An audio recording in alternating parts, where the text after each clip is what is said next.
taking over now. Tough it out, that's what I'm all about. 我们注定要穿过一层新的围墙，解锁一道光。我们知道未来还有无限的巨浪挡在我前方，他们都筑成令我登高望远的路，是令我启发我成就我给我的量。最终决定自己命运的走向，握在我手上。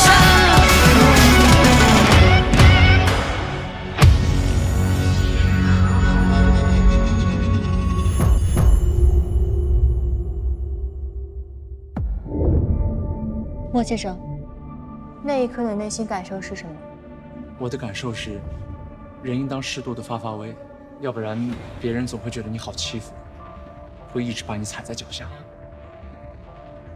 你看起来不一样了。何老师，我好多了。虽然同事们还是不喜欢我，但是我觉得我现在更能够集中在自己的工作上。虽然同事仍然不喜欢你，但你似乎不那么受影响了。我之前很多来访者，当他们回去以后，觉得自己的状态慢慢变好了，就不会再来了。但是小莫先生，你还是如约到了。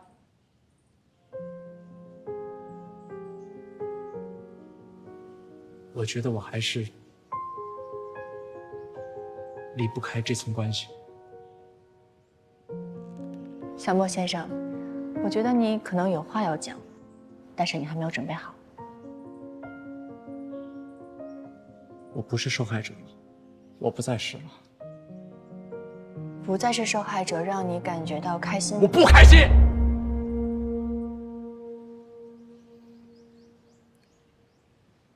对不起，何老师，对不起，对不起，我没控制好自己，对不起。没关系，在我这里你可以释放你任何的情绪。为什么？我真的不知道为什么是他们欺负我，他们排挤我。我只不过反抗了一次，但是我还是感觉好像我自己做错了什么一样。为什么我会这么内疚？他们惯我、笑我、骂我，我都没有这么难过。可是为什么我只是说出了我的心里话，我就这么难过，我就这么怂？何老师，我是不是活该被排挤，活该被孤立？说出自己的心里话，保护自己，反而会觉得内疚。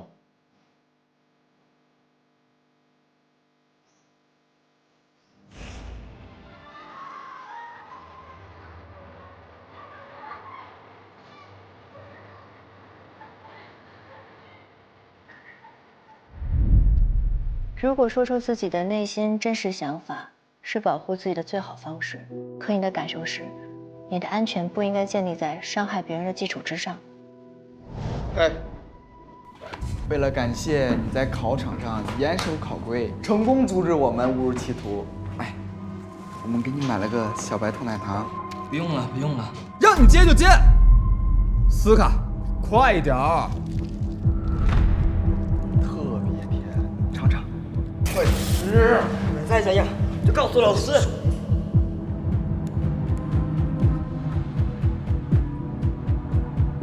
小莫，你现在想到那个同学，你的感受是什么？我很内疚，我恨我自己。我原本可以跟老师或者是校长说，但是我没有，我躲了起来。我像一个懦夫，像一个孬种一样躲了起来。我躲在一个角落里面，我能听见他们的声音，我能听见他在抽搐。我知道他多么希望这个时候有一个人站出来，但是没有，我没有。你恨自己的原因是你当时没有帮助他。如果你当时选择帮助他了，你认为结果是什么？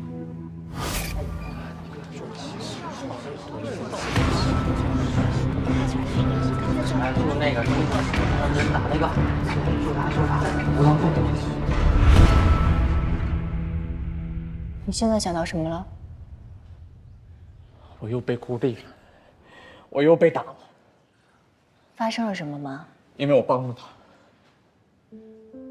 如果我帮了他，他们一定不会放过我，他们会想着各种办法去折磨我，你知道吗？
小莫，你还记得你第一次来我这儿填写的那个表格吗？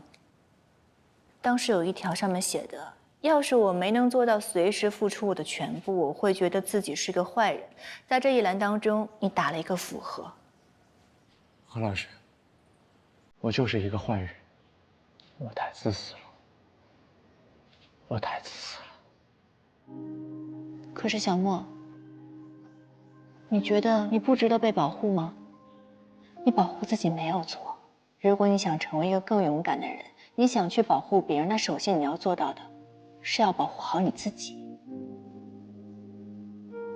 我觉得这一刻我可以理解你，我也懂你为什么会感到孤独，因为从小到大，没有一个人站在你的身边。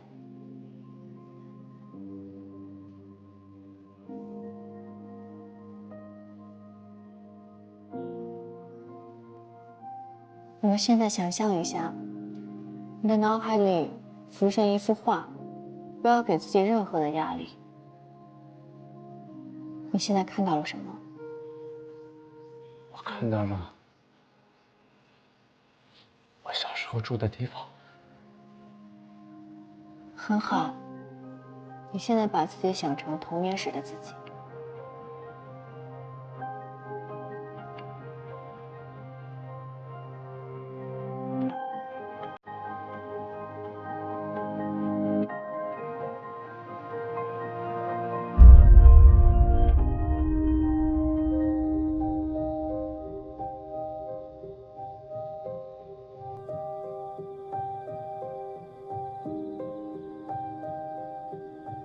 你可以走到外面的房间，告诉我外面都有什么吗？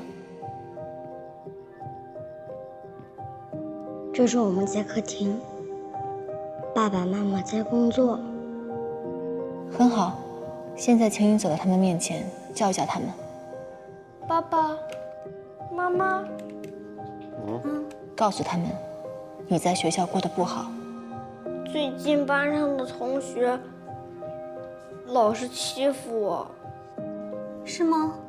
他们给我起外号，还推我。那是他们跟你开玩笑呢。可是我不喜欢被开玩笑，我每次一想都很难过。那你就跟他们说你不喜欢。我说了，但是他们不听。那你就别去招惹他们。我没有招惹他们。不是你先招惹他们，他们怎么会欺负你呢？小莫，如果别人不喜欢你，要多从自己身上找原因，知道吗？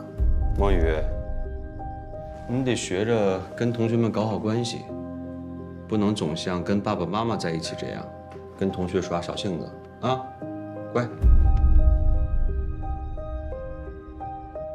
你们根本就不爱我。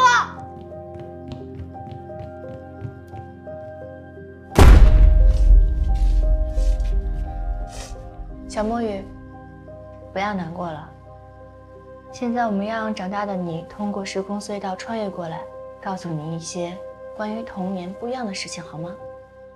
好。墨雨先生，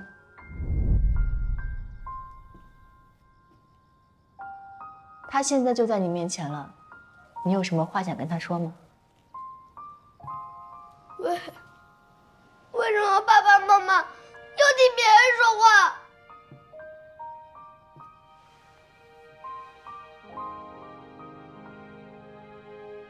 他们不是替别人说话，他们只是不知道该怎么帮助你。他们不爱我吗？他们爱你，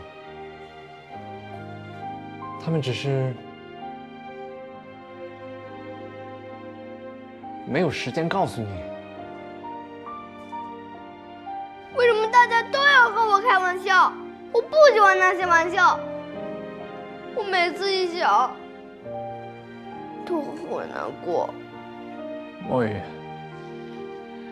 那些不是玩笑，他们是故意，就想要让你难过的。他们为什么想让我难过？我就一点儿都不想让别人伤心、难过。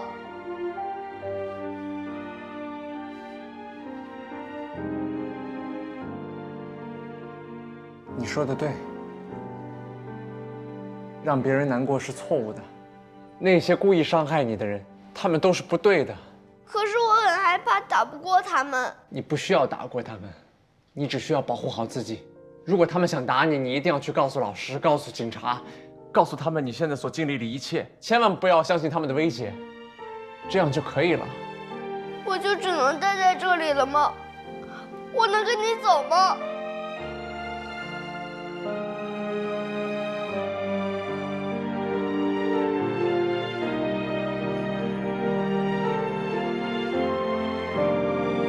对不起。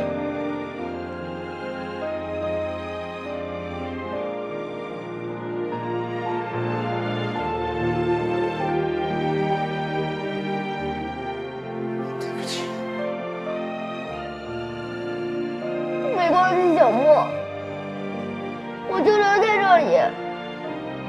你好好长大。再见。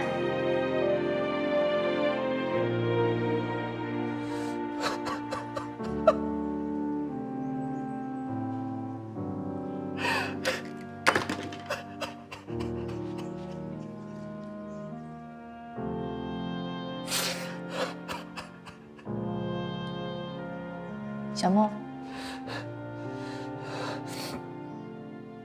现在觉得好受一点了吗？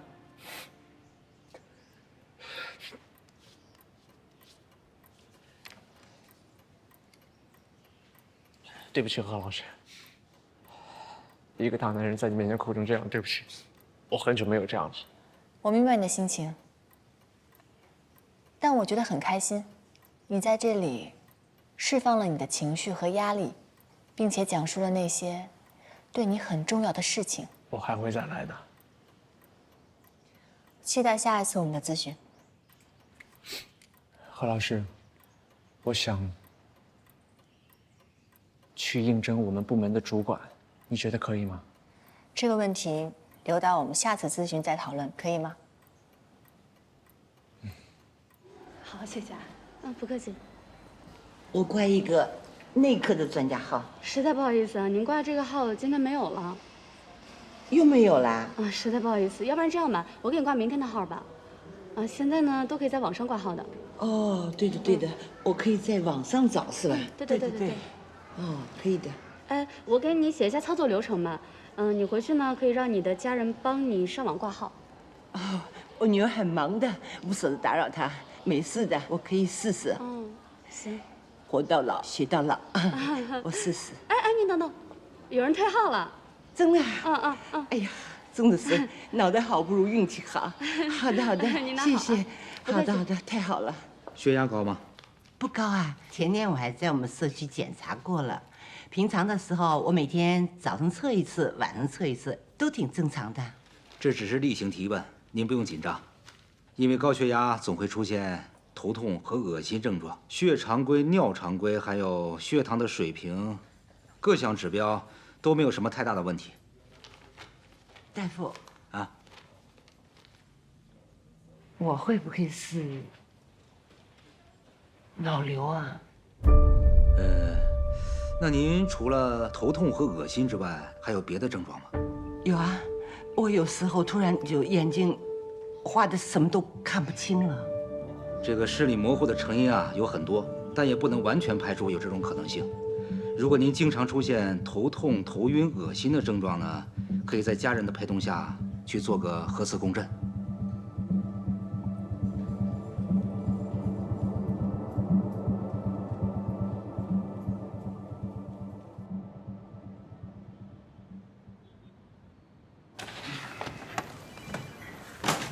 新选题方案。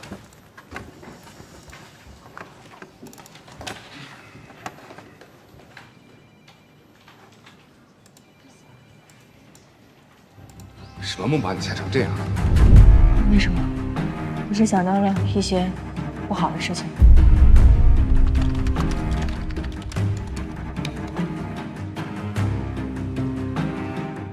如果你觉得非常的愤怒，你难以排解，甚至影响你正常生活，那我觉得应该咨询的人是你自己。就是赫顿他不太适应这种封闭的空间。幽闭恐惧症啊！别碰我！你能离我远点吗？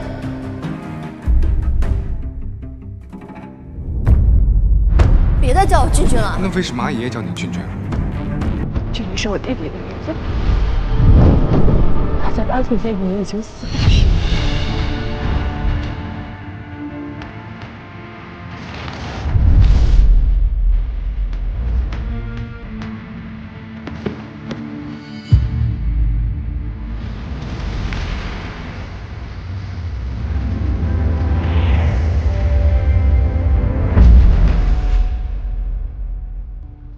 好端端的，脑袋里怎么长了瘤子呢？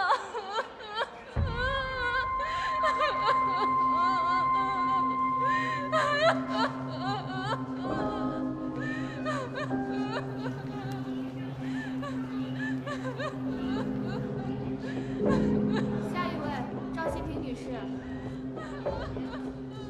下一位，赵希平女士。赵希平女士。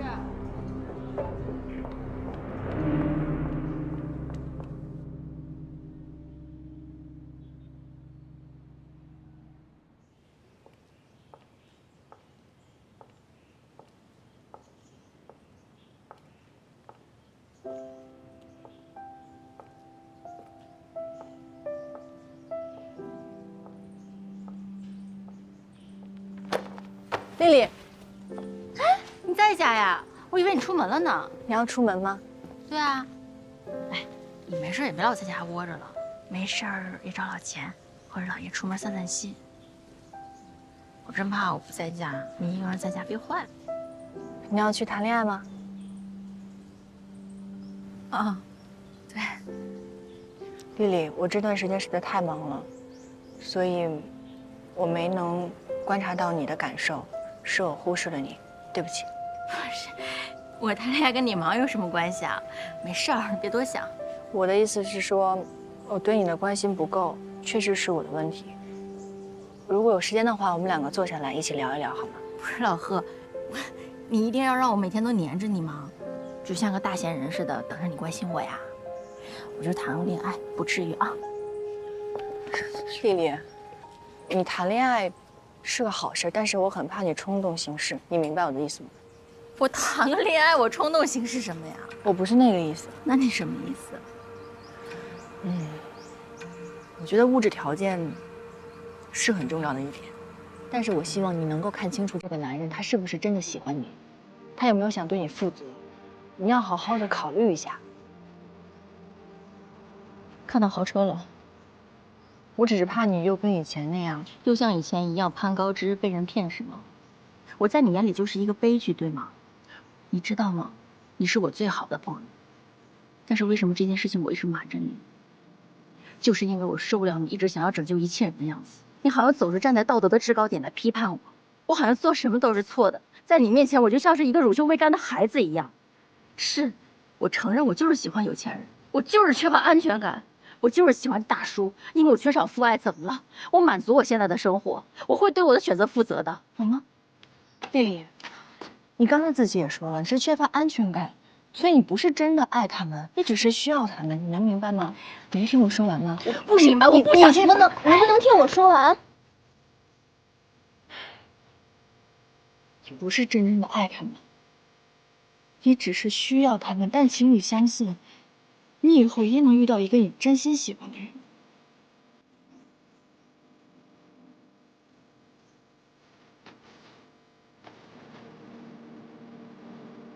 真心喜欢的人，什么是真心喜欢的人？你知道吗？你这么会装，好好的机会摆在眼前，你只会逃跑。你知道你真心喜欢谁吗？就算你知道，你有勇气承认吗？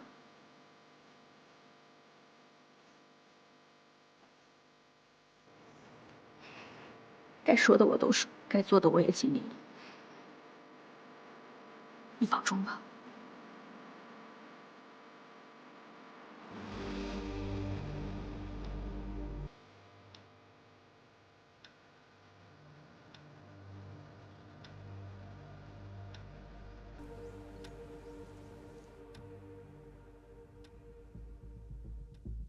说的我都说，该做的我也尽力了，你保重吧。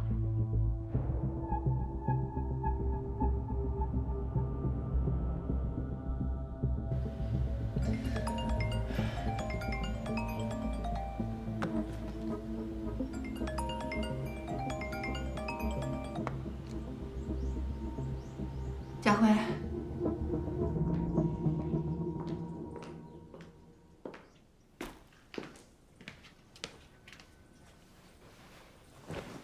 对不起啊，我没想到你们两个会因为这件事情吵架。丽丽之所以跟我这样，也是因为对我太失望了吧？你这么做，其实也是为了她好，怕她被人骗了。佳慧。你有没有觉得我总是站在道德的制高点上去拯救任何人啊？不用说了。何顿，其实你没必要所有事情都做得正确的。生活不是资讯，你没必要每一句话都谨小慎微、绝对的正确。你会和丽丽吵架，你正是表达了你内心最真挚的情感，我觉得你是对的。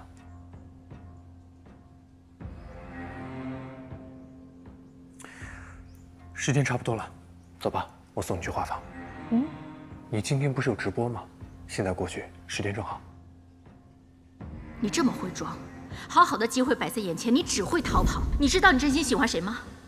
就算你知道，你有勇气承认吗？不用了，我自己去就好。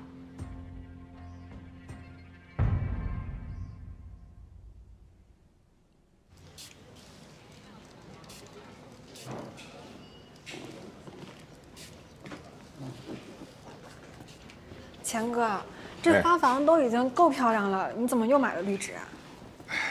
今天下午呀，碰到一个顶着太阳还在做花场生意的阿妈，就随便买了一点。哎，怎么样？薄荷叶是不错。钱哥，这个给你，这是你让我整理的最容易导致欺凌发生的几种情况，以及在受到创伤后，受害者很可能面临的几层心理转变，我都已经加到稿子里去了。哎，我刚好有几个问题想问你啊。嗯，你稿子里写到这所谓的闯入性症状，到底是什么症状？我一直搞不明白。闯入性症状，就是经历创伤的人会生动地看到或梦到创伤相关的经历，而且他们会在类似的情境中再次体验到强烈的生理反应或心理反应。别再叫我进去了。因为特别痛苦，所以他们会回避这类情境。但是它只是暂时将这段记忆封存住了，并不能真正消除痛苦，反而会让他们没有机会走出来。那我能这么理解吗？我们把人的大脑比喻成是一个房间啊，那这不想记起的记忆呢，就好比是一个不停在敲门的人。虽然我们看不到他，但是每一次听到敲门声呢，就是在提醒我们，这敲门的人一直都在，这记忆也始终都在。对对对，这个比喻太恰当了。就是即使门被封死了，这些记忆也会破窗而入。行啊，小丽，你再这么下去啊，都快成半个贺老师了。没有没有没有，和贺老师比差着还远呢。这个里边有一些心理学的词汇，我还不是特别清楚。回头呢，我再和贺顿老师确认一下。行，没问题。哎，小丽，那你也有查到这被压抑的记忆会以什么样的形式再现吗？哦，我记得有查过，我看一下啊，在这儿吧，会以噩梦的形式出现，而且如果有相似情景的再现呢，很可能也会触发应激反应。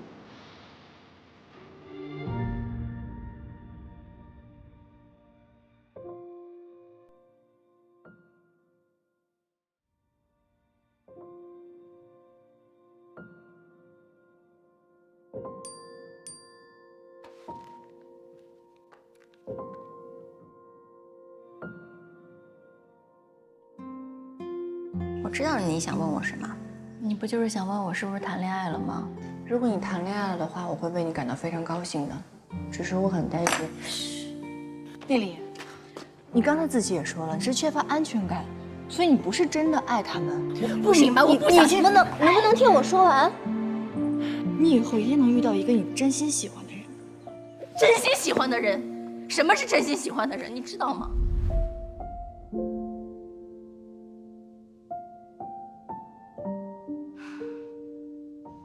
倒计时1分钟。似星光，点亮静谧的心窗。夜未央，天微凉，心扉夜话，即刻。看你嗓子不太舒服，喝点茶润一下。谢谢。小心烫啊。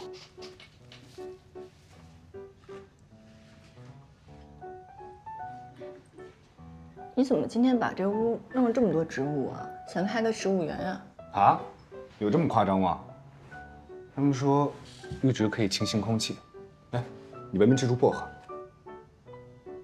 他们说有安宁心神的效果。确实还不错。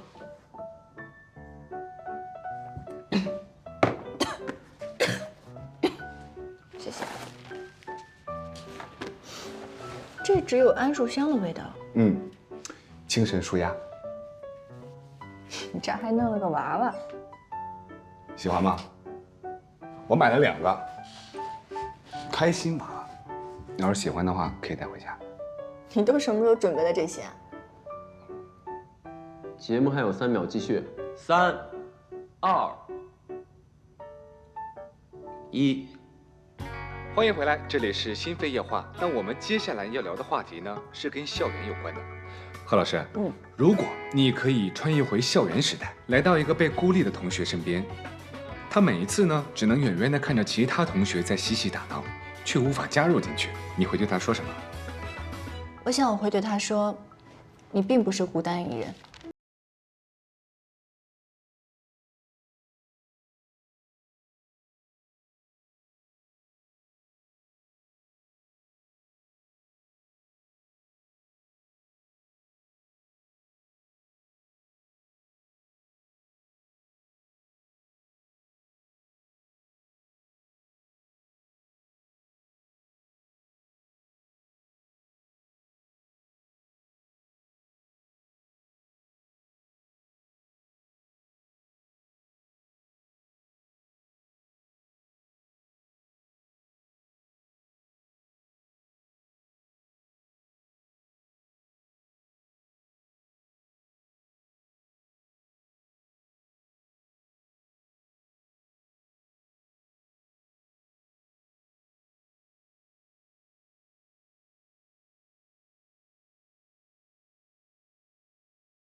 从言语的挖苦、嘲笑，还是推搡、破坏东西，或者是对一个人的谣言进行传播，或者是孤立他人，这些都是霸凌行为。是的，它内在其实最有伤害力之处是，它们会让我们感觉到弱小、劣势、无助，而且这一点将永远无法改变。但在这里还是想说一句啊，其实我们的世界呢，并非刚才说的那么的冷冰冰、面目可憎。是的，不逃避，不沉默，不示弱。我希望把这句话送给每一个身处其间的你。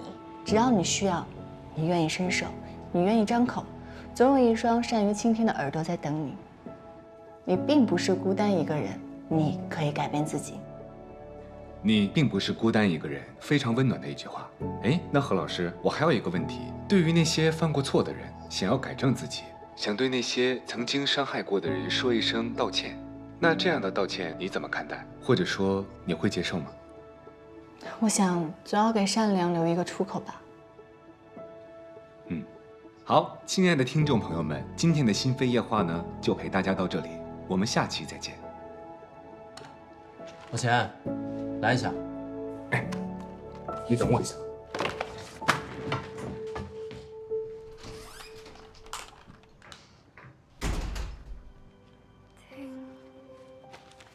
风的旋律缓慢坠落，树叶的声音。对不起，何顿，我是不是做错什么事情？如果是我让你不开心了，你打我骂我都可以，你怎么处置我都行，但是你别不开心行不行？我不能跟你一起录这个了。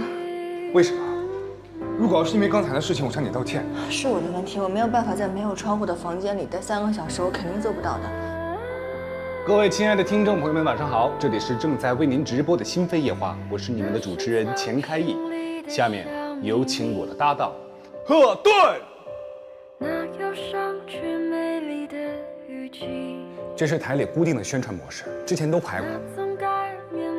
什么海报啊？我跟你拍海报啊？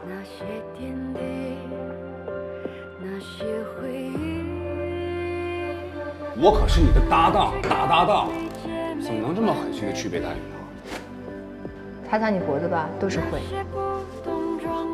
如果你有一天呢，需要一个特别的听众，你就回个头，我一定在。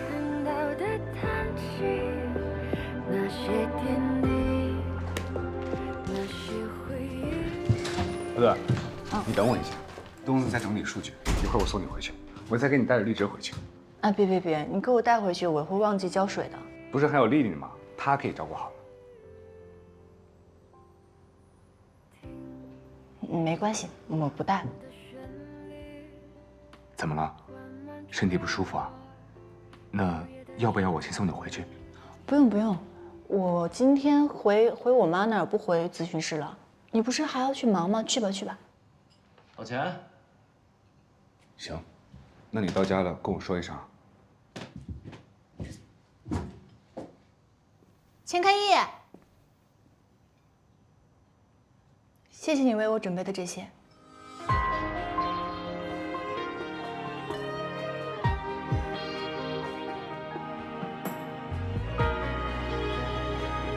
谢谢。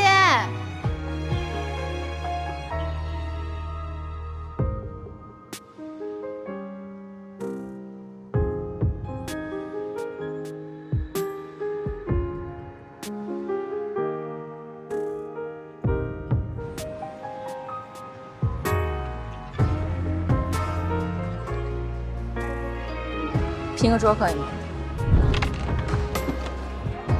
一会儿还。你们想干嘛？干什么关你事儿？你们刚才说的话我都听见了，我告诉你们，想都不要想。给你10秒，滚！再不走的话，我报警了啊！要不想进局子，赶紧走。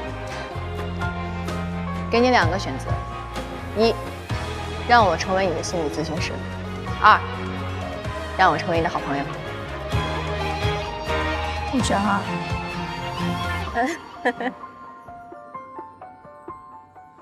很多人出生啊，就是裹着糖衣出生的。虽然我们没有糖衣，但是我们也可以抱团取暖啊。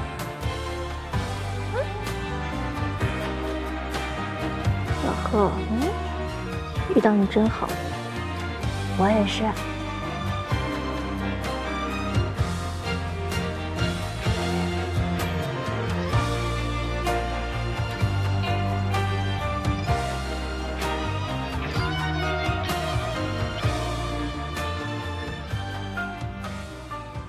土豆来啦！我可以削土豆。好孩子，妈妈最喜欢吃的就是土豆。哎呦，你看看你，我跟你说，顿顿，你真的要好好的学做饭，要重视这个事情。你至少做的水平和妈妈要一样，不然妈妈死了就要饿死。妈，你说什么呢？你去哪儿我去哪儿，你要是死了我也跟你一起死。不行，可不能黏着我啊！哎呦，妈妈洁癖，你把，哎，坏蛋！哎，最近怎么样？睡眠还是老做噩梦吗？就那样吧。妈，要不然你去跟我住吧。我不要跟你住，我现在自己住的多自由啊！那我回来跟你住。你跟我住，嫁不出去了，不行。是不是跟那个丽丽闹矛盾了？没有，我就是觉得我回来住的话，每天去那边工作，其实有一个仪式感嘛。说的那么大，什么仪式感？骗我，撒谎都不带脸红的，是不是闹矛盾了？没有。我跟你说吧，顿顿，有些问题呀，真的我要好好跟你聊一聊，你别不听。我们这些老太太，要真的聊起来这些人情世故啊，能跟你聊个7天7夜说不完。我就喜欢听你聊，那你快跟我说个7天7夜吧。真的？好。我跟你说啊，你这个傻丫头啊，看起来平常很精神啊，哎呀，很刚强啊。其实妈妈最知道了，你内心很软弱，很脆，很善良，有什么事情心里就堵得过不去，对不对？都能是这样。你知道人生啊，你遇到的每一个人、每一件事情，看起来就是一小段一小段的，你好像随便无所谓，扔了就扔了，遇到问题我就回避了，就不解决了。那人生你知道是什么？就是一个事、一个人、一个事、一个人，一件一件的串起来，才凑成你最终的人生啊！你不能老是回避啊，遇到问题就躲避就放弃，那你人生怎么办啊？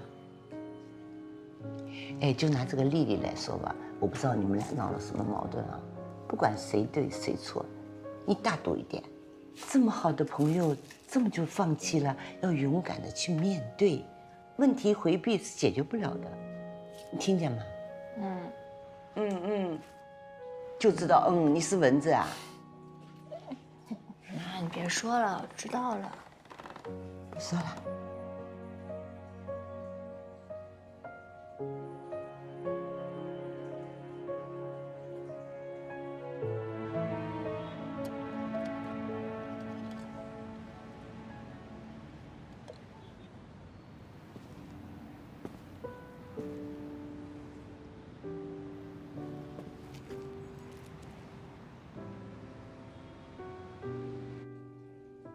等等，妈妈就是希望你和丽丽，你们都能好好的。妈妈想着你身边啊，能有个人陪着你，就算我以后不在了，你们也能相互照顾，妈妈也就放心了。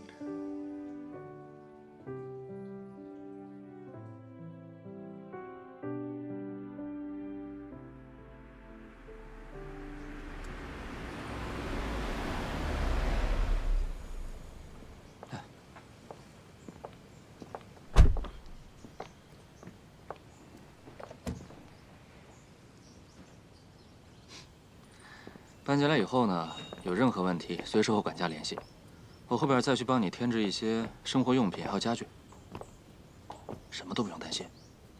好。怎么了？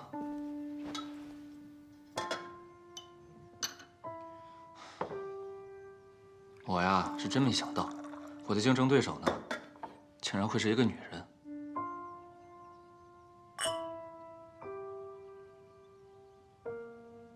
你要是再伤心的话，我可就要吃河顿的醋了。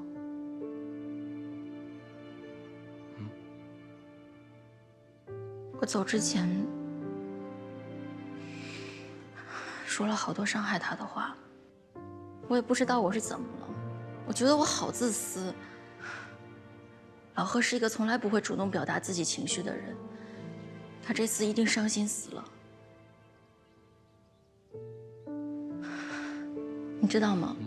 有一次我们公司团建，我带着他去野外拓展，他被一个3、400斤的原木砸到脚都没有告诉我。后来他硬生生的扛到团建结束，一瘸一拐的走回家，我才发现。他说他不告诉我，就是怕扫大家的兴，怕我只顾着照顾他。他就是这样，从来都是想着别人的感受，从来都是过得小心翼翼的，从来都是忍着。但是我知道他内心其实特别的孤独。我是他最好的朋友，我还这么伤他，我真的该死。现在我走了，他连一个可以说话的人都没有。你只是为了不被他伤害罢了。你们2个好姐妹呢，就像2个连在一起的苍耳球一样，谁也离不开谁，还都能把对方看得透透的。他几根刺你很清楚，同样，你的刺在哪儿，他也都知道。所以你之前说了那些伤人的话，也许什么？也许正是因为你非常了解他，你非常知道他想说什么，又或者他准备说什么。你呀，只是不想听见那些令你很伤心的话，所以你才抢先一步，在他之前说了出来。这可不是自私啊，这是一种人的自我本能保护，就像他的孤独一样，也是一种自我保护啊。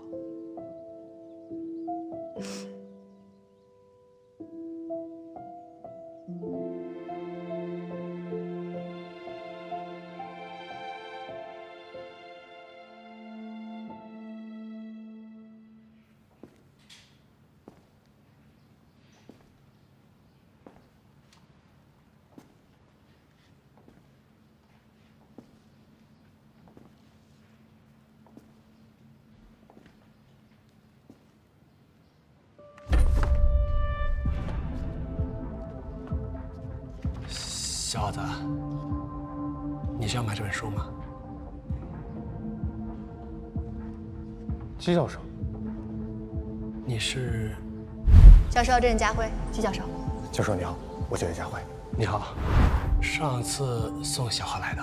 叶佳慧。哎呀，是，年纪大了，脑子不好使。季教授你好。你好。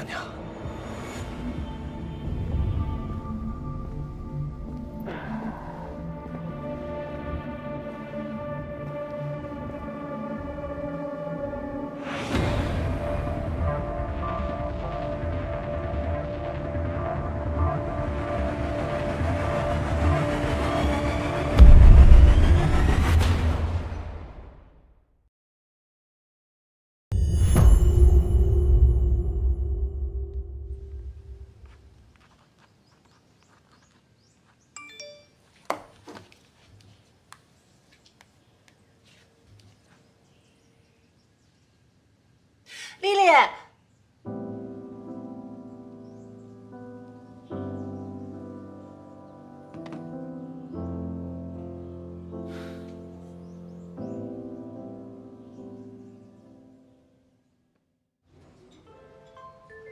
行啊，东子，拍的挺好的。两个人都好漂亮啊。安静。你学学人家东子，你看看人家拍的，在我心中都快成大神了。我这蜗牛马上也强化了，我马上就要成为游戏大神。你也玩最强蜗牛啊？你带带我呀，搞不好我也成大神了。你大神不大神的我不知道，不过东子拍这照片儿，哎，确实怎么样？哎，你看，挺好，不错呀，东子。哎，真不错，真不错，对，这张也挺好。发给我。放心吧，钱哥，我们已经发给贺老师了。可以。喂，您好。非常抱歉，如果您想寻求更多的心理帮助的话，可以去我们的心扉夜话官网，上面发布了一个心理咨询工作室的专属热线。哎，钱哥，这最近心理咨询的电话挺多的。自从 C No 那次活动结束之后啊，就有很多听众打电话，想让赫顿去做咨询。刚刚听众还说呢，问说有没有能联系上能做免费心理咨询的。他说他儿子从小就不愿意讲话，可能是有心理问题，但是他们却没有那么多的钱去做心理咨询。钱哥，哎，我们可不可以促成公益组织和心理咨询室的双方合作，免费为需要的人提供帮助啊？这个问题呢，我还真就问过赫顿，但是据我了解啊，在一个咨询关系开始之前呢，一定要先建立好双方准则。这免费的咨询呢，这来访者在改变自己的动力上往往是不够的，这咨询的效果呀也会大打折扣。像什么爽约啊、不配合呀，这些都是问题。怪不得那些心理咨询师只愿意低价提供帮助呢。哎，苗子，咱们如果要是建立一个信息中转站，从技术上有难度吗？这个无非就是开发一个网页或者做一个 app， 操作再简单点儿，就弄一个小程序或者公众号就行了。我懂了，钱哥，你的意思是？这个桥梁工作啊，我们还是可以做的，把那些各种有需要心理咨询的来访者跟咨询师的联系渠道嫁接在一起。现在来看呢，是需要心理救助的听众比较多，咨询师比较少。那咱们就可以通过心扉夜话来发起和寻找一个心灵使者，让更多有意愿的心理咨询师来加入我们。那我去把我们现有的咨询师列一个名单出来，这样也可以更好的推荐给我们的听众。那我负责客服，那我解决技术。那我哪儿需要我就去哪儿。真是够了。事儿多。你再看这照片。不行，这太傻了，这。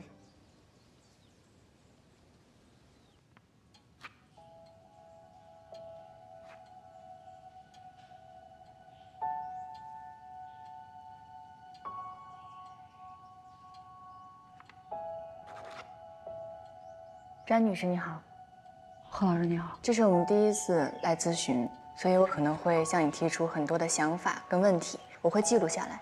如果这个过程当中你有任何的不适，你都可以提出来。嗯。你好像一直在看时间，是有什么问题吗？哦，不好意思啊，我5点钟要去接我女儿放学。明白。我们的咨询时间是50分钟，大概在3点20会结束，这个时间是可以的吗？嗯，那来得及。很好，那我们现在开始了啊。在开始之前，我很想问你一个问题：为什么你会接受专业的心理咨询呢？我觉得我很不正常。为什么会有这样的想法呢？我居然想伤害我儿子。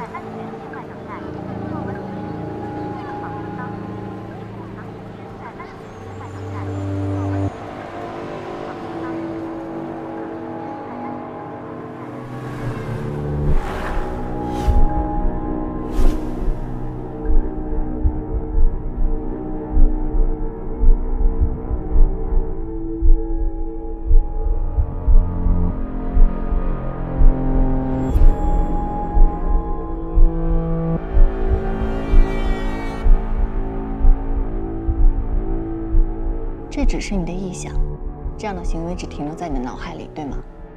你有认真计划过吗？我没有计划过，我不知道为什么这个念头总是会突然的冒出来。我特别的害怕，我有一天真的会做出这么疯狂的事情。我很理解你现在的感受，你现在的状态非常的焦虑，不过想法并不代表行动。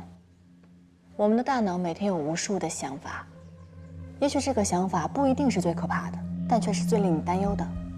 我想，如果我们想了解这个想法的背后，那你的情绪和你的状态、你的需要是非常重要的。我们可以做一个假设，如果你跟你的儿子生命受到伤害，你认为生活会有什么样的改变跟变化？我觉得那就一了百了了。或许我的生活可以回到从前，它对我来说是个意外。可是我现在，我真的受不了。你好像有些后悔你生孩子这件事情。儿子出生以后，你的生活有什么变化？有哪些事情是你想一了百了的？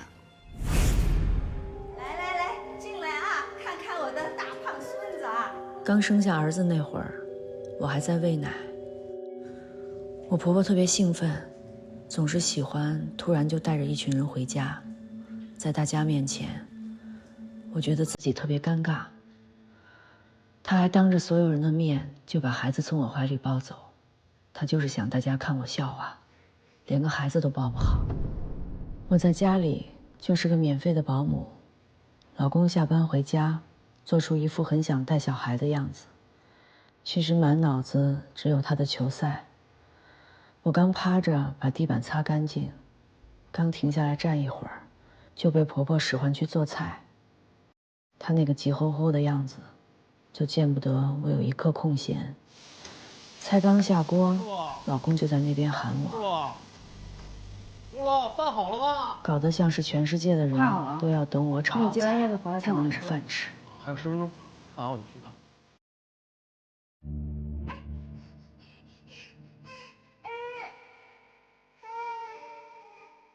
这些事情充斥着我所有的生活。我真的快崩溃了。我不知道什么时候是一个尽头。没有人能帮我。何老师，真的没有人帮我。前段时间，我脑子总是空空的。等我反应过来的时候，我发现我满脸都是眼泪。你应该是正在经历产后抑郁。你还记得你刚才填的这个表吗？这是一份爱丁堡产后抑郁量表。对于里面提到的大多数生活情景，你都是觉得难过、自责、无助和焦虑。像这个表格一般来说，如果总分超过13分，那就是产后抑郁障碍的状态，而你的总分是21分。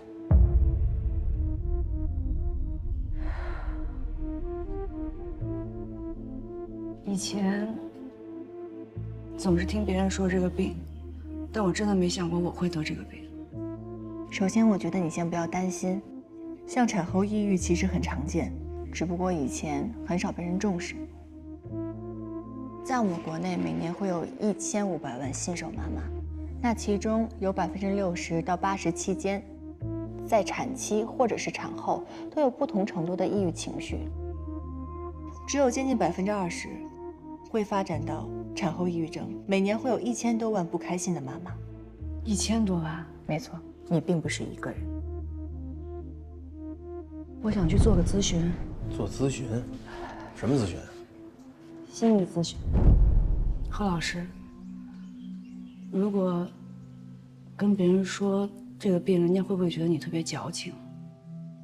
因为我感觉我老公和我婆婆，他们就是这么认为的。并不会的，这个病是有科学依据的。其实你的产后抑郁跟你体内的激素水平的变化，还有你产后生活巨大的变化给你带来的应激反应都是有关系的。但请你相信我，之后我会陪伴着你一起持续关注跟评估你产后抑郁的水平。如果情况继续恶化，我可以帮你转接到精神科采取药物治疗，可以减轻你的痛苦。好，你知道吗？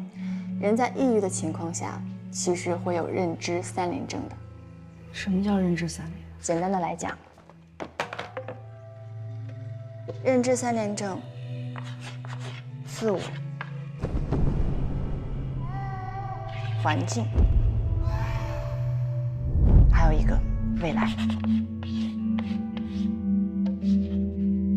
比如，我很不好，我很不正常，别人帮不了我，没有人能帮我，我对我的未来没有希望，我没有未来。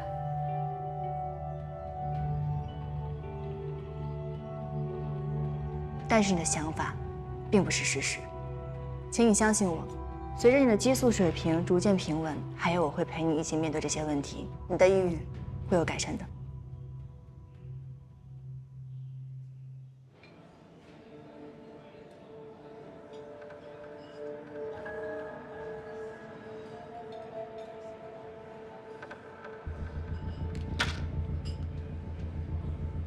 一次不要使用太多，有副作用。觉得情绪实在控制不住的时候再吃药。这个真的管用吗？你试试就知道了。谢谢飞哥。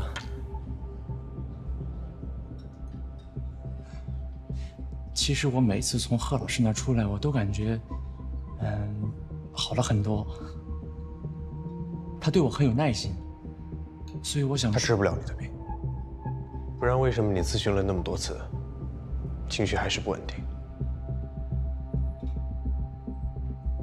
可是贺老师说，心理咨询是一个长期的过程。难道你不想早一点好吗？有些事情也不像你看到的这样。什么事情？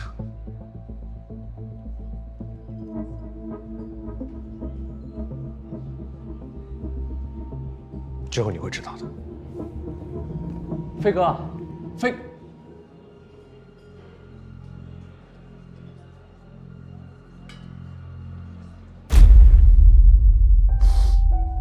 何老师，你知道吗？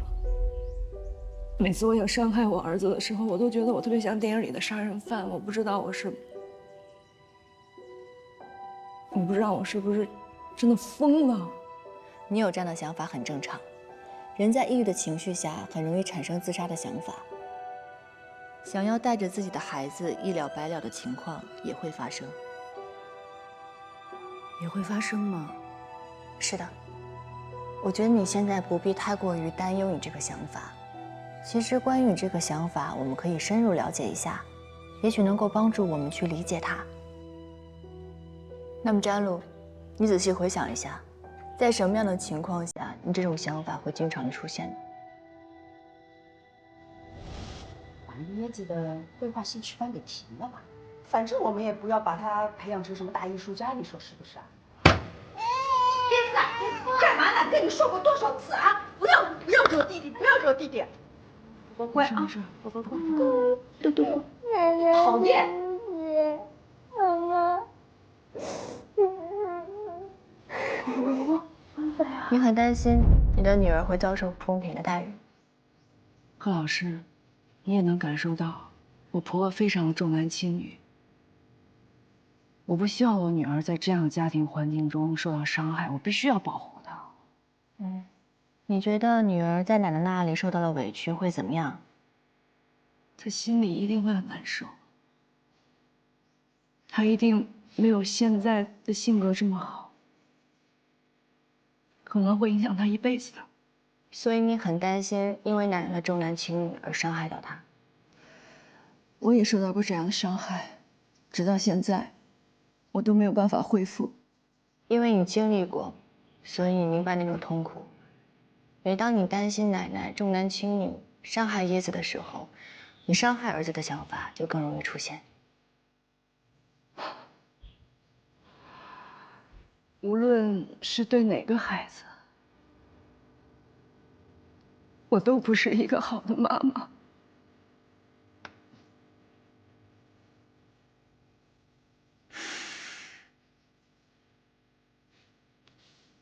对不起啊，我又开始了。没关系的，在我这里你可以释放任何的情绪。不如我们换一个角度，在什么样的情况下，你最不会想伤害自己跟孩子？妈妈，你怎么有一根白头发呀？因为妈妈老了呀。妈妈，啊，让我照顾你，你能不能不老？你要是特别乖，妈妈就不会老。那你每天乖不乖呀？乖。奶奶，刚才我在楼下看见了一只大蜗牛，这么大。哦，真的？啊，陪我去吗？姨奶奶你也去吗？哎呀，我要抱孙子呢，不去。走嘛，去嘛。叶子那么乖。哎，好嘞，好嘞。来，我们来妈妈抱。去吧去吧。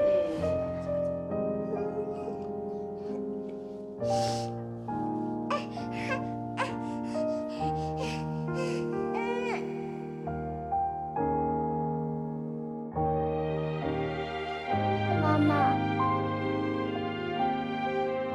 你是不是生病了？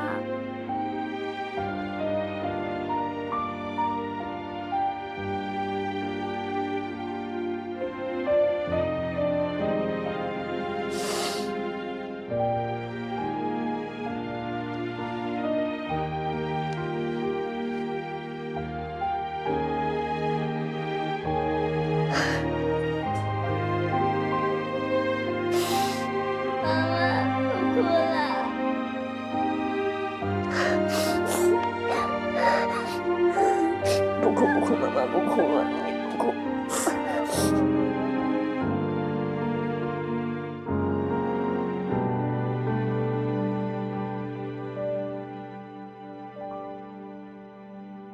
所以，当你的女儿非常的阳光、非常健康、非常维护你的时候，你想伤害自己跟儿子的想法就会逐渐减少起来。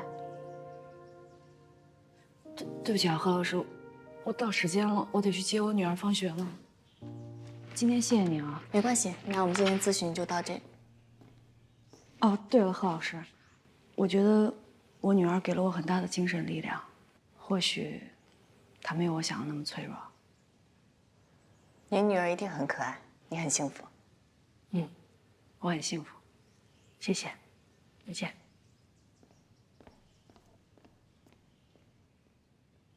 妈，我今天早点接你啊。好。让孩子叛逆期嘛，叛逆期都及早了，不错的。现在几点？现在马上到点了，你快迟到了，快快快，来。好好听讲，别跟同学打闹啊！快去吧，快去，慢点。好，拜拜，拜拜。自我纠错能力也是会有很大的帮助。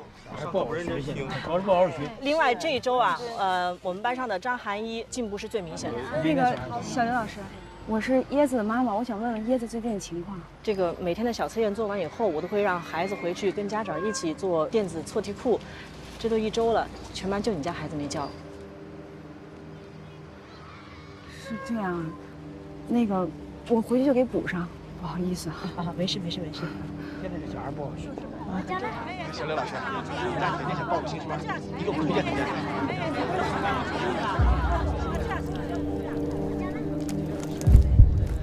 你看他尿裤子了！他都这么大了还尿裤子，我都不尿裤子呢。今天就这样吧。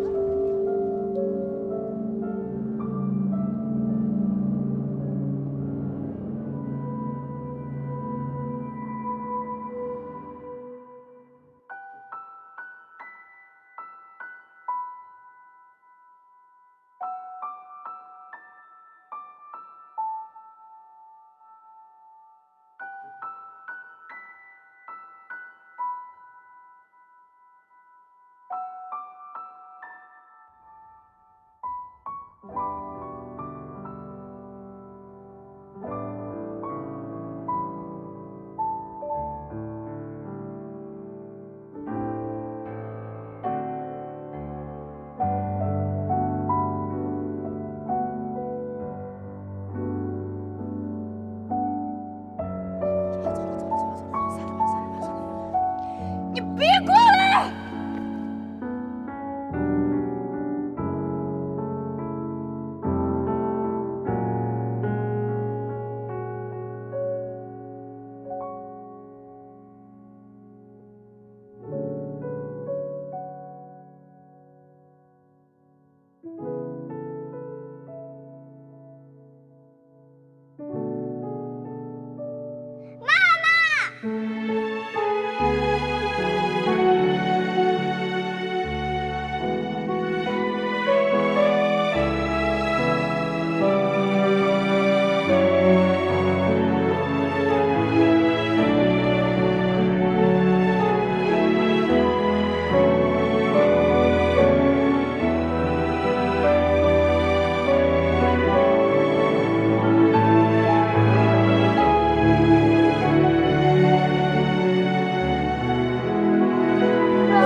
医生怎么了？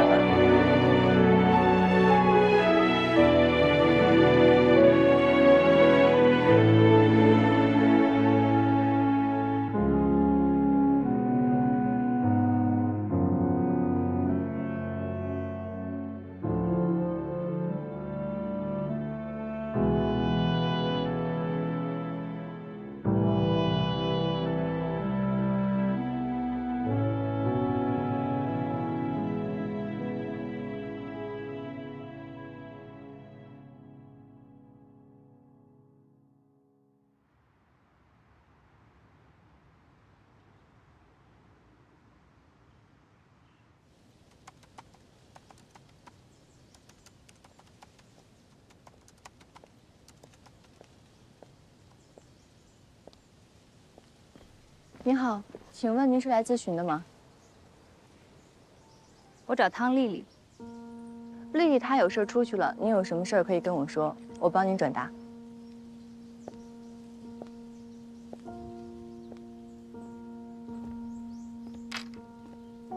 其实也没什么大事儿，我就是想来看看她最近过得怎么样。这房子挺不错的，您买的？怎么称呼您呢？叫我童瑶就行。您跟丽丽是？我们算是朋友吧。不好意思啊，之前没有听丽丽提起过您。这不是挺正常的吗？每个人都有不为人知的事情，或者说秘密，你觉得对吗？看来他一时半会儿是不会回来了。行吧，我先走。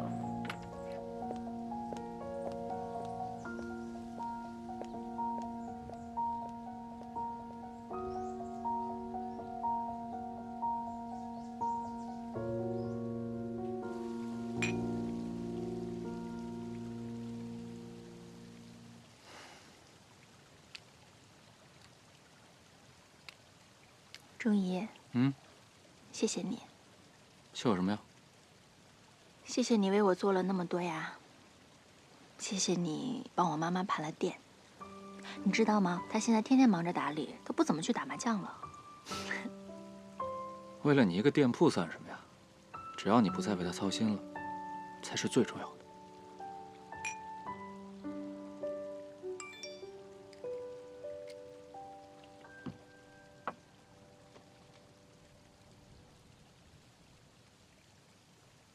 怎么了？我不知道怎么给老贺回复。他说什么了？他说有一个叫童瑶的人来找我，问是不是我朋友。你说他是不是就是想跟我说说话呀？没回就先别回了，给他点时间想清楚吧。你俩现在的心结，说实话还没打开呢。如果太热情的话，会强化矛盾；太客气呢，又会把你俩的距离直接推远。你也不想跟他只是成为一个有事儿才联系的朋友吧？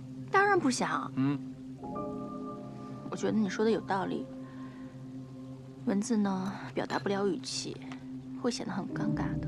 我还是找机会跟他见面，好好聊聊。哎，小女孩的心思你还是蛮懂的嘛。你说你是不是以前经常哄人呐？哈？我还以为你是一个不会对别人的过去感到好奇的人。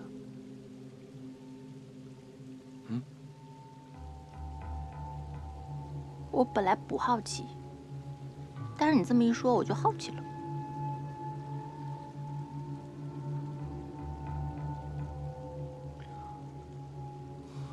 咱俩刚认识那会儿，我不就跟你说了吗？我以前呢，的确是交过几个女朋友，直到我遇见了你，我想安定下来，好好跟你在一起。干嘛？浪子回头啊？你知道吗？我小的时候经常会幻想，我爸送我出嫁的场景，他挽着我的手，把我交给我心爱的人。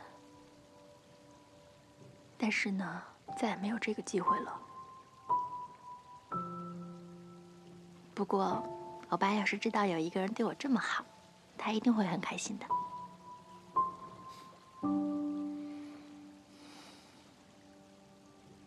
怎么了？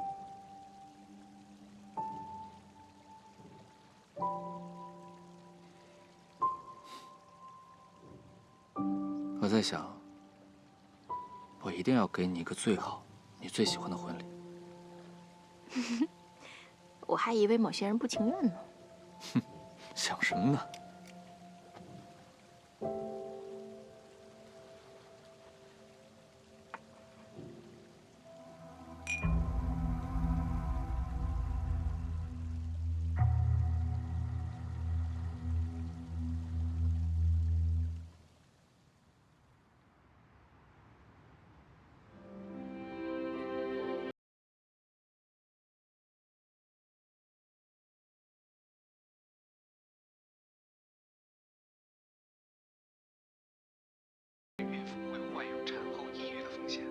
其实产后抑郁的发病率还是很高的，尤其。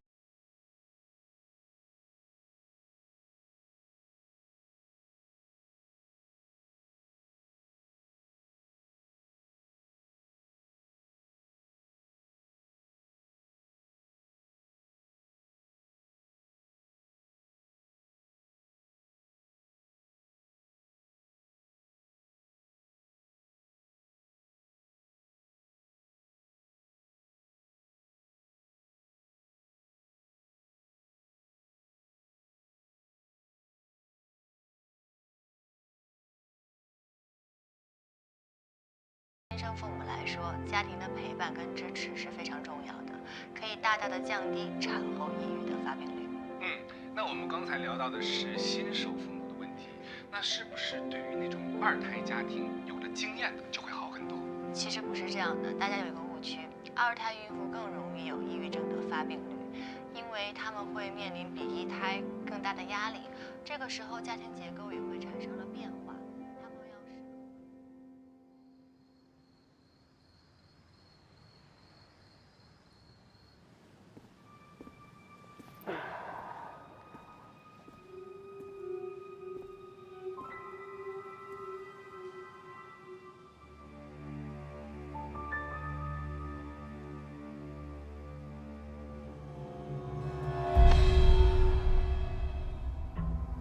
季教授，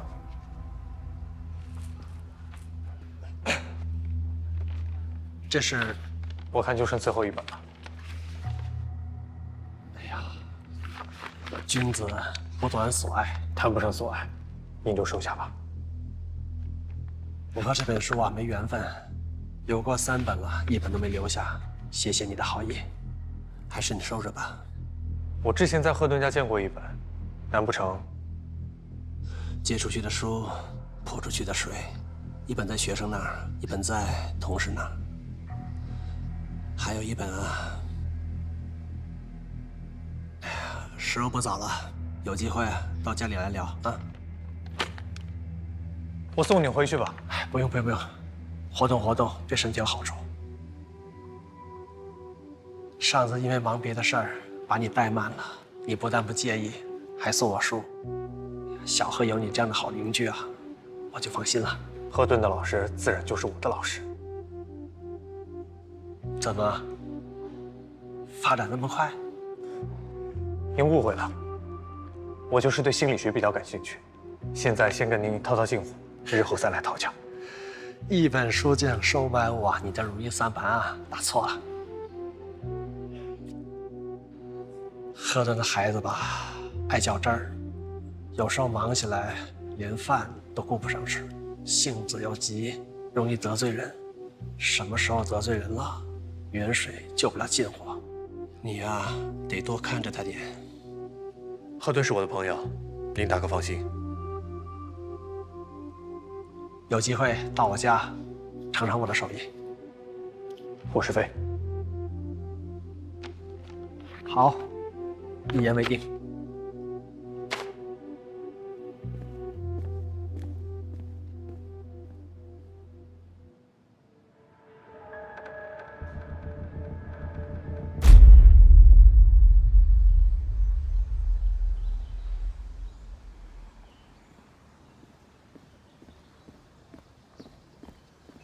小朋友，你找谁呀？叔叔，赫顿姐姐在吗？赫顿姐姐不在，钱开一哥哥在。小朋友，你有什么事呀？我妈妈特别喜欢听他们的节目，所以我想找他们签个名。我想给我妈妈一个惊喜。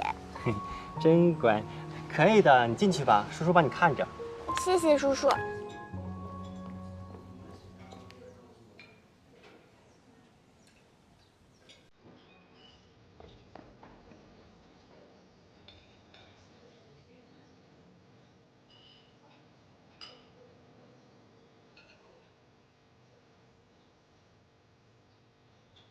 长得有鼻子有眼儿。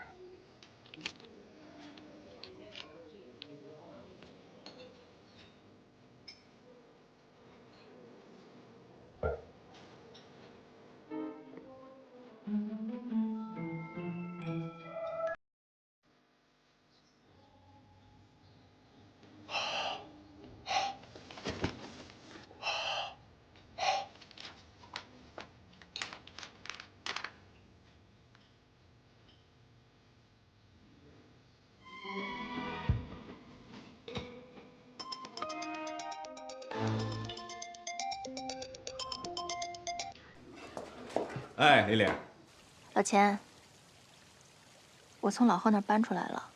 搬出来了？怎么了？哎呀，这你就别问了。我想请你帮我个忙，你帮我多去陪陪老贺吧，好吗？谢谢你了。不是，不会吵架了吧？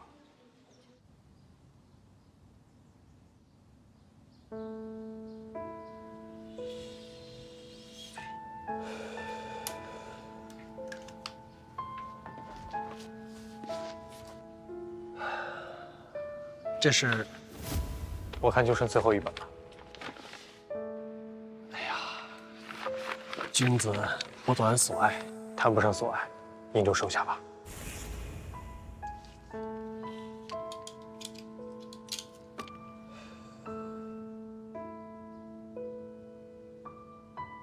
喂，教授。一表人才，性格也不错，还会察言观色。最重要的是啊，生的最后一本书还会买来孝敬长辈，一看就是一个懂礼数的孩子。这么一本书就把你给收买了？那没办法，拿人手短。哎，教授，你刚才说的那本书叫做《认知功能障碍康复学》是吧？我记得我们家附近图书馆有好几本库存啊。你是易家辉？喂。哦，没什么。那个，你要是觉得欠人人情的话，以后买几本给人家还回去就是了。哎，行了，我就不短闲事了。张教授啊，晚上来吃饭，要不要一起？我可不要，你们两个好好吃吧。行，那我挂了。教授，你是在哪家书店遇到了家辉啊？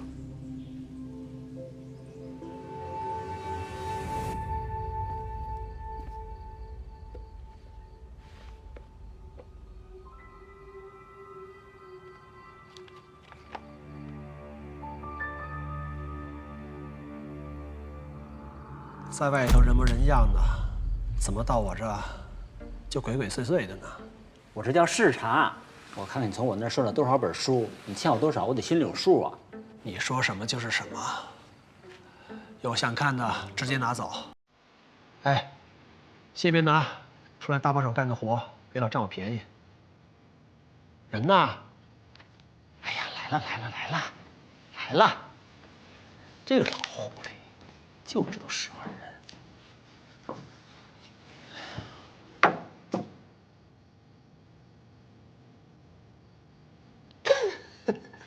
笑什么你？你这是在剥蒜呢，还是在做实验呢？在我这儿都一样。行了，想问什么就问，什么时候变那么扭扭捏捏的？你那新书酝酿那么长时间了，到底写的什么呀？想看啊？啊，回头自个买去。嘿，在我这卖上关子了。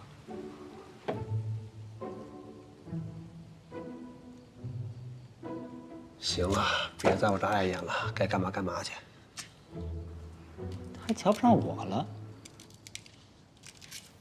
哎呀，你说说你啊，这么多年了也不结个婚，你看我完全不操心下厨的事儿，不管多远回来，家里有个人等你的感觉，哎呀，说句实话呀，这岁数越大呀，越觉得心里暖和。你为自己偷懒找的理由够扎实的。你没抓住我说的重点。你说的就是两码事儿。反正你知道我说的重点是什么。你呢，该恋爱恋爱。你说什么呢？你还装？你那手稿，你个老单身，谈个恋爱怎么了？你说话什么时候能够好听点啊？你这个人吧，偶尔也得听别人给你说说客。说句心里话呀，我挺佩服你对他的感情，你的执着。但是，人失踪这么多年了，儿子估计都快成家了，你呀，也不能厮守一辈子，也该放手了吧？你见过他儿子吗？没有，但是听人说挺勤奋的，也挺会读书的，应该发展的不错。这孩子现在在哪儿？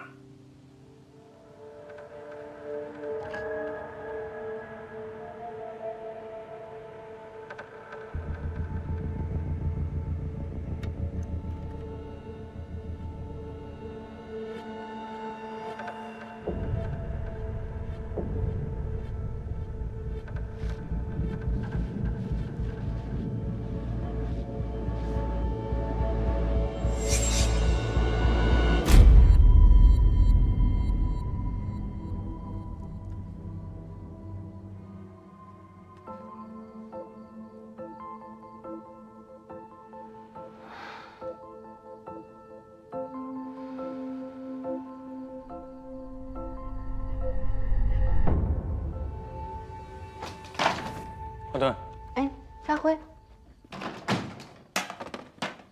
你这有强力胶吗？怎么了？我的强胶找不着了，拔牙盒坏了，想问一下你有没有？应该有，你稍微等一下啊。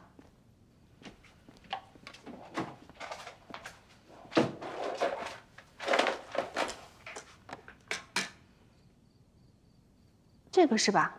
你看一下。对，谢谢啊。没事。那我在你这弄一下。当然。对了，那天我去郊区的书店，你猜我碰上谁了？碰到了姬教授。你怎么知道的？这么没有悬念。他跟我说了，他说你还送了他一本书，他觉得欠了你一个大的人情。他太客气了，一本书而已。能看出来他非常喜欢你。下次得去他们家好好拜访他一下，上次太仓促了。季教授还跟我说，他有很多的私藏在你们家书架上，以后我要来借书看了。你这儿怎么了？哎，别动别动，流血了，稍微等一下。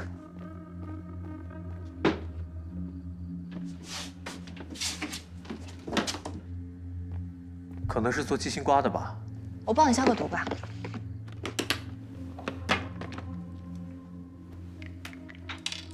谢谢啊。没事儿，可能会有一点疼，忍一下。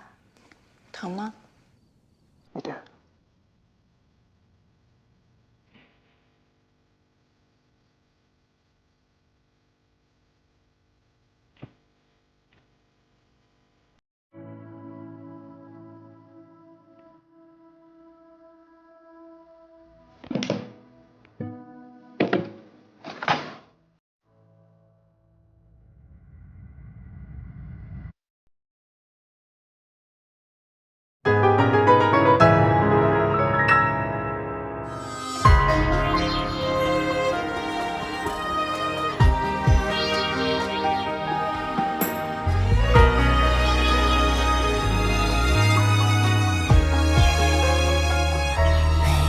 晨曦绽放出一朵花语，这里有你与咖啡的香气。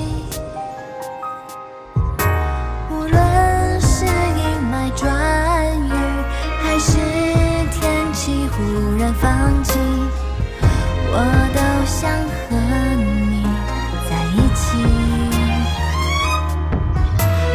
阵雨轻轻地、远远地飘出了天际，也带走我蓝色和多年的回忆。